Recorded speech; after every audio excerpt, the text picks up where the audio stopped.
Online ট্রেডিংয়ের ফাঁদে পড়ে নিঃস্ব হচ্ছেন সাধারণ মানুষ। ট্রেডিংয়ের মূল নায়কের বিরুদ্ধে বহু লিখিত অভিযোগ দায়ের কদমতলা থানায়।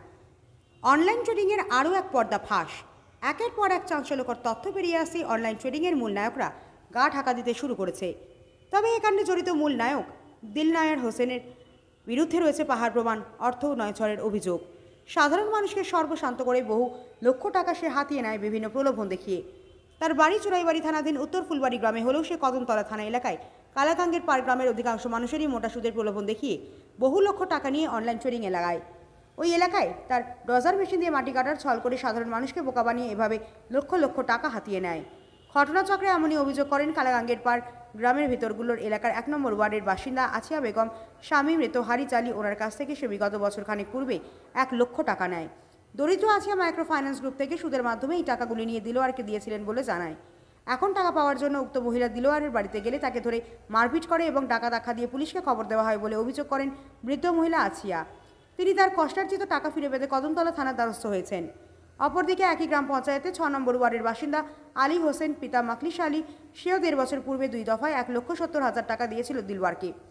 কিন্তু এখন সময় মতো নিজের টাকা ফেরত চাইতে দিলওয়ার বিভিন্ন বাহানা শুরু করে বলে অভিযোগ করে আলী হোসেন।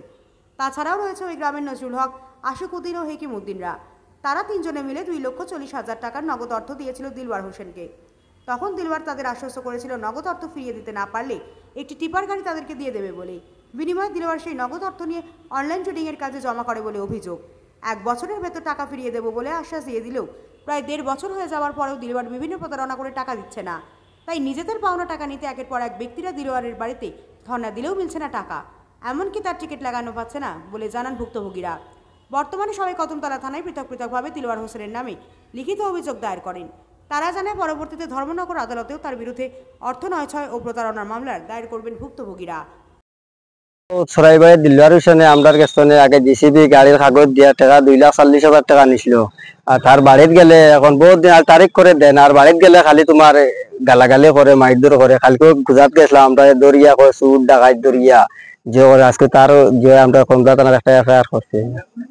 তোমার তার লগে হোসেন দিলওয়ার হোসেন, তার বাবার নাম আব্দুল আলিম, উত্তর ফুলবাড়ি বাড়ি।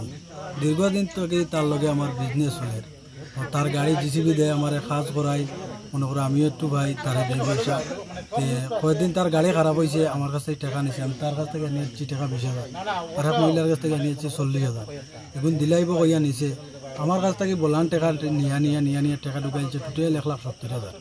এখন তারা এই টাকাটা খুঁজতে হইলে টাকাটা দেয় না, আমার উল্টা আমার উপরে কেস করছে। এখন আমি মনে করো আমার এই পয়সাটা কেমনে পাইতাম এটাও।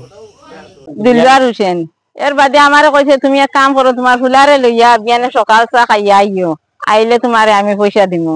আমি কইছি হাসা কইলে না হুদা কইলে? আমি দেখ বাবা করিগঞ্জ বলে না, আমি হাসা কইয়ার তুমি আইও বাড়িটা রাইতে নদুলটারে আনিও না, তুমি একলা আইও তোমার ফুলা লইয়া। আমি কইছি ঠিক আছে আইম।